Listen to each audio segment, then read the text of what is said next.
É a consagração de Pinto da Costa.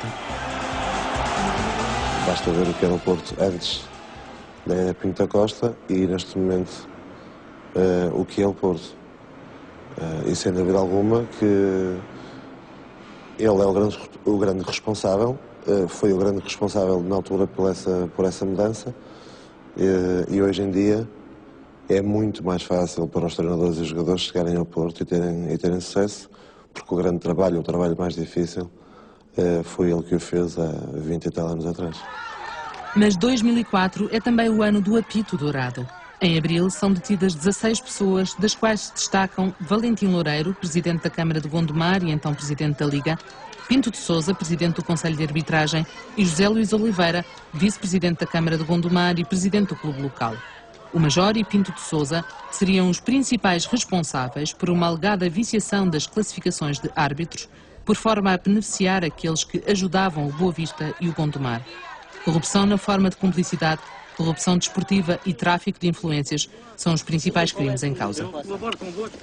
Eu acho que nesta fase o pagamento do árbitros já está um bocado ultrapassado. Eles agora funcionam mais através de classificações, porque querem subir, porque quanto mais subirem mais ganham, querem ser internacionais, que depois ainda ganham muito mais. No apito dourado estão também sob suspeita outros clubes, são investigadas relações entre autarquias e clubes e autarquias e empresas.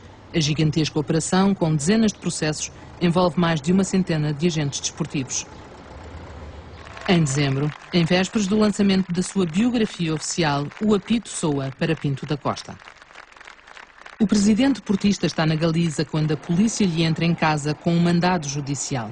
O Ministério Público não tem hoje dúvidas de que Pinto da Costa foi avisado da operação. O presidente do Futebol Clube do Porto é constituído arguido por corrupção desportiva e tráfico de influências. Os casos de alegada corrupção dizem respeito a jogos do Futebol Clube do Porto entre 2002 e 2004. Um deles, com o Estrela da Amadora, ficou conhecido por Caso da Fruta e envolve António Araújo, um empresário próximo de Pinto da Costa, que alegadamente seria o intermediário na compra de favores da equipa de arbitragem ao Futebol Clube do Porto, em troca de serviços de prostitutas, designadas em conversas telefónicas por Fruta. Outro caso diz respeito ao jogo Beira-Mar-Porto e envolve o árbitro Augusto Duarte, que na véspera do jogo esteve com António Araújo em casa de Pinto da Costa. Os alegados crimes de tráfico de influências dizem respeito a 2 casos disciplinares. Pinto da Costa e Valentim Loureiro terão exercido pressões para que Deco não fosse castigado por uma alegada agressão ao árbitro Paulo Parati num jogo Boa Vista-Porto e também para evitar um castigo a Mourinho num incidente no final do Sporting Porto de 2004.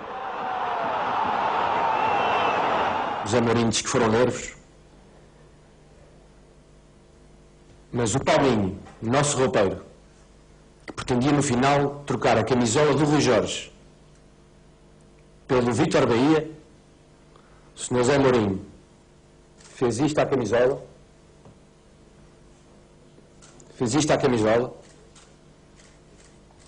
e disse que gostava que o Rui Jorge morresse em campo. No tribunal, Pinto da Costa apresenta a sua versão dos acontecimentos, negando quaisquer irregularidades. 2 processos são arquivados e reabertos mais de um ano depois por causa de Carolina Salgado. Já na condição de ex-companheira de Pinto da Costa, Carolina revela em livro a sua versão do que terá sido a vida com o presidente portista. Dá pormenores sobre encontros com árbitros. Confirma que tinha como visitas de casa os senhores Martins dos Santos e Augusto Duarte? Confirma? Exatamente. Foram lá algumas vezes e iam preparar os jogos, certo? Eram pagos em dinheiro e também eram presenteados com umas meninas, não era? Para lhes fazer companhia, para beberem uns copos, para o Futebol Clube do Porto ganhar. Outro caso relatado no livro diz respeito à agressão a um ex-vereador de Gondomar, Ricardo Bexiga, que denunciou irregularidades na Câmara. Carolina afirma que um dia Pinto da Costa lhe fez um pedido. Para contactar as pessoas que bateram, que agrediram o Dr. Ricardo Bexiga. A conversa resume-se a isso, a mandar limpar o que devem perceber o que é limpar o Dr. Ricardo Bexiga. Das livrarias ao tribunal vai um passo. Carolina confirma aos procuradores tudo o que escrevera. Pinto da Costa é constituído arguido como alegado mandante da agressão a Bexiga. É também acusado de corrupção nos jogos com o Estrela da Amadora e com o Beira-Mar e ainda no Nacional Benfica, da época 2003-2004, também arbitrado por Augusto Duarte. O best-seller de Carolina assume foros de escândalo. As críticas vêm até de indefetíveis portistas. O Sr. Jorge Nuno Pinto da Costa devia ter falado com os adeptos, devia ter falado com os sócios sobre esta matéria e devia-lhes ter pedido desculpa. Mas desculpa porquê? Porque não tem a ver com a vida privada do Sr. Jorge Nuno Pinto da Costa, que essa é do domínio privado. Mas o Sr. Jorge Nuno Pinto da Costa permitiu e propiciou que a sua vida privada entrasse no domínio do clube, ao escolher a pessoa em causa, a senhora em causa, como primeira-dama. Ao caso Carolina juntam-se os resultados negativos da Porto SAD. A empresa não limpou o passivo, apesar das transferências milionárias a seguir à vitória da Liga dos Campeões.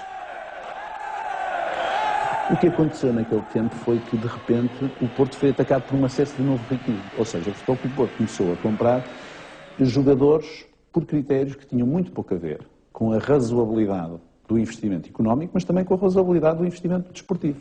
As contas da SAD foram impugnadas pelo acionista e ex-melhor amigo de Pinto da Costa, Alexandre Magalhães, por causa da atribuição de prémios aos administradores, num ano em que o passivo ultrapassou os 120 milhões de euros e por causa do pagamento de comissões pela compra de jogadores, prática que só era habitual na venda. A partir de determinada altura, e eu senti isso claramente, os empresários tinham mais força que o Sr. Pinto da Costa no balneário do Futebol Clube do Porto. As críticas aos administradores da SAD não se limitam à gestão. À volta daqueles que são os grandes líderes, aquilo que acontece é que se começa a confundir a fidelidade com o cortesão.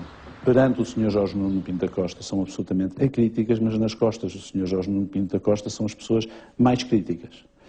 E esta tendência que é típica dos cortesãos, como nós sabemos, aquilo que os franceses chamam os jogos de corredor, o jeu de couloir, é típica também de uma instituição cuja liderança se aguenta durante muitos anos. Nos últimos 25 anos, Pinto da Costa anunciou várias vezes que deixava a presidência, mas acabou sempre por recuar. Nos últimos 25 anos, afastou sempre todos aqueles que se perfilavam como eventuais sucessores, transformando-se no próprio mito do clube. Ao fim de um quarto de século de poder absoluto, há um deserto à volta do presidente portista.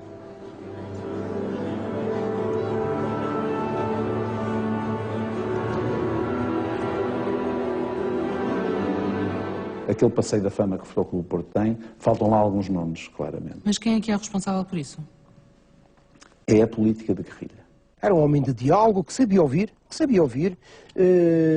Depois, não sei porquê, quiseram nomear Papa, mas quando ele teve a missão de ser Deus, naturalmente que estragou tudo aquilo que tinha feito. Há 40 e tal anos que está ligado àquilo, já está de tal maneira metido no corpo e na carne e na cabeça, em todos os sítios, que ele já não vai viver sem aquilo.